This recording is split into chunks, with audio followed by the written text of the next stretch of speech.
So what's up guys? So ngayon, nagkapatawaran na kami ni Isa ng ex-girlfriend ko. Wala nang kasuhang mangyayari, wala nang demandahan. Sana sa mga nanonood dyan, huwag na po kayong makisawsaw, huwag na po kayong sumawsaw sa mga issue namin kasi una po sa lahat, wala po kayong alam sa sitwasyon naming dalawang ex-girlfriend. Dahil kaming dalawa po yung nakakaalam kung ano po yung issue na meron kaming dalawa. Okay, kahit po, pag mura-murahin nyo po ako, sabihin nyo, bobo ka, bastos ka, bakit ka namimilit ng hindi naman may gusto, ng ayaw sa tao, bakit ka nang re-rape, ganun. Ito lang po sasabihin ko po sa inyo, wala po kayo doon sa time na may na pinangyarihan po or anumang nangyayari doon sa loob po. Dahil po live-in po kami ng ex-girlfriend ko po. Ngayon po, nilinaw ko po sa kanya, nilinaw niya po sa akin. Nagkalinawan na po kami. Kaya sana po, tigil na po kayo, tumigil na po kayo sa paggatong po ninyo sa issue dahil wala po kayong alam. Wala po kayong alam sa issue namin, wala po kayong alam kung ano man yun. Magalit po kayo sa akin kung magalit.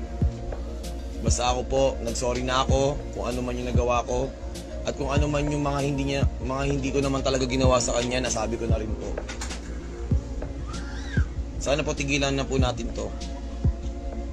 Kalimutan niyo na po yung mga issue na to dahil tatapusin na po namin.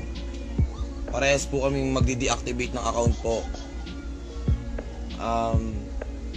Mag-iisip po muna kami, move on forward. Hanapin ko po yung sarili ko, hanapin niya yung sarili niya. Babaguhin ko na yung sarili ko, magbabago ako.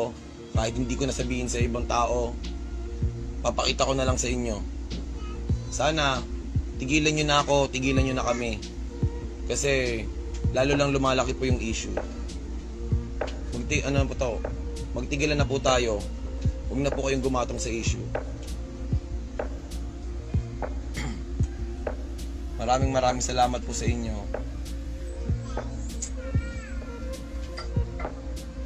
Yun lang po. Ayoko po kasing pahabain pa yung mga pangyayari dahil hindi po maganda.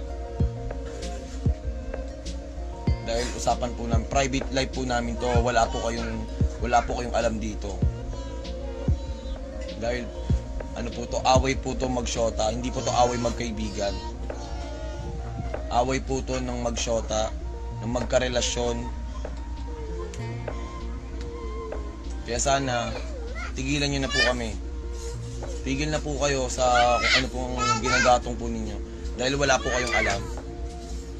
Mga bashers. Ayun, tatapusin ko na to, titigilan ko na to. Last na to. And that's all. Sabi ko na lahat, nasabi niyo na lahat. Nagkapatawaran na kami. Wala nang kasong magaganap. Sana kayo intindihin niyo na rin kami. Sana wag na rin po kayong gumatong pa sa issue. Dahil okay na po ang lahat. Isi-settle na lang po namin to kung paano namin pa to aayusin. Ayun po, maraming salamat po sa inyo. Thank you po.